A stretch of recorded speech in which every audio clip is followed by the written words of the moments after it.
হাসরের ময়দান বাপ মামার বাড়ি না, শ্বশুর বাড়ি না। হাসরের ময়দান তামসার কোনো মাঠ না, খেলাধুলার মাঠ না। হাসরের ময়দান ওই ময়দান যে ময়দানের ব্যাপারে ইব্রাহিম আলাইহিস সালামের মতো নবী আল্লাহকে বলছে, আল্লাহ আমি জানি আপনি আমাকে বন্ধু বানাইছেন, আমি জানি আমি আপনার খলিল, ভয় লাগে মাওলা।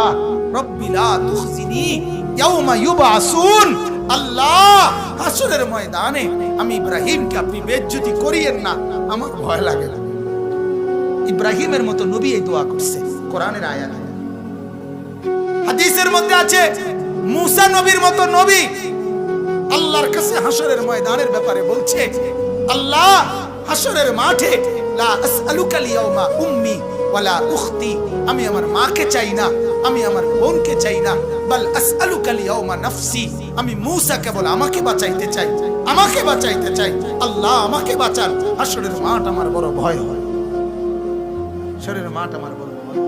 আল্লাহর নবী সাল্লাল্লাহু আলাইহি সাল্লাম বলেন, ইয়াকুব নবী নিজের চোখে দেখবে ইউসুফ নবী ওনার ছেলে দাঁড়াইয়া আছে সামনে, এটা সেই ইউসুফ যার জন্য দুনিয়ায় কাঁদতে কাঁদতে চোখ সাদা বানাই লাইছে।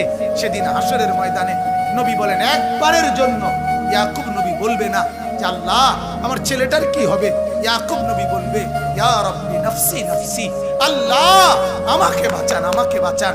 ওরটা ও বুঝবে, আমারটা আমি বুঝতেছি। এটারে হাসরের মাঠ। এই মুসলমান, আল্লাহর নবী সাল্লাল্লাহু আলাইহি ওয়াসাল্লাম হাসরের ময়দানের ব্যাপারে এতটা নবীজি নিজেও চিন্তা করতেন। আপনারা সবাই শুনছেন, জানেন, 5 ওয়াক্ত নামাজের পরে উলামায়ে কেরাম থেকে জিজ্ঞেস করে দেখেন, 5 ওয়াক্ত নামাজের পরে নবীজি নিজে যার হাসরের আখিরাতের মর্যাদার কোনো সীমা পরিসীমা নাই, সেই নবী 5 ওয়াক্ত নামাজের পরে যে কতগুলো দোয়া করতেন, এর মধ্যে একটা দোয়া, নবীজির একটা দোয়া ছিল এটা, আল্লাহুম্মা হাসিবিনি হিসাবান ইয়াসীরা। আল্লাহ এই বন্ধু আমি আপনার, আমারও বড় ভয় লাগে, আমার হিসাবটা সহজ করে। নবীজি বলছেন এই কথা, অথচ নবীকে আল্লাহ বলছে ওয়ালাল আখিরাতু খায়রুল লাকা মিনাল উলা। বন্ধু দুনিয়াতে আপনাকে যা দিলাম, আখিরাতে যা দেব, এই দুনিয়ার গুলোর চাইতে ওইগুলো অনেক বেশি উত্তম, অনেক বেশি দামি। এরপরও নবী বলে, আল্লাহ আমার ভয় হয় আমার হিসাব যেন সহজ হয়। অথচ আখিরাতে ওনার মর্যাদার কোনো সীমা পরিসীমা নাই। আল্লাহ তাআলা হাদিসে কুদসিতে বলছে, বন্ধু হাসরের মাঠ আমি আপনার মাঝে আর আমার মাঝে ভাগ করে নেব। কাসামতুল কিয়ামাতা বাইনি ওয়া বাইনাক, আমার মাঝে আর আপনার মাঝে কিয়ামতের দিনটাকে আমি ভাগ করব। আনা মালিকু ইয়াউমিদ্দিন আনতা সাহিবু ইয়াউমিদ্দিন, আমি হব কিয়ামতের দিনের মালিক, আপনি হবেন কিয়ামতের দিনের বাদশা। আপনি বলবেন আমি শুনবো, আপনি সুপারিশ করবেন আমি গ্রহণ করব, আপনি চাইবেন আমি দিতে থাকব। আপনার হাতে আমার ইজ্জতের পতাকা দেব, আপনার জন্য আমার আরশের নিচে মাকামে মাহমুদের আলাদা জায়গা দেব, আপনার জন্য জান্নাতের দরজা প্রথম খোলার উদ্বোধনের অধিকার আপনাকে দেব। এত মর্যাদার পরেও নবী বলতেন, আল্লাহ তবুও ভয় হয় হিসাবটা সহজ করে। আপনি কেডা, আমি কে?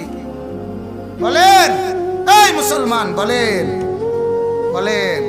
সেজদা নাই ঘরের মধ্যে, গত 1 বছর 2 বছর আপনার উপযুক্ত ছেলেটা কোনোদিন ফজরের নামাজ পড়ে না, মেয়েটা ফজরের নামাজ পড়ে না, বিবি পর্দা করে না, মেয়ে পর্দা করে না।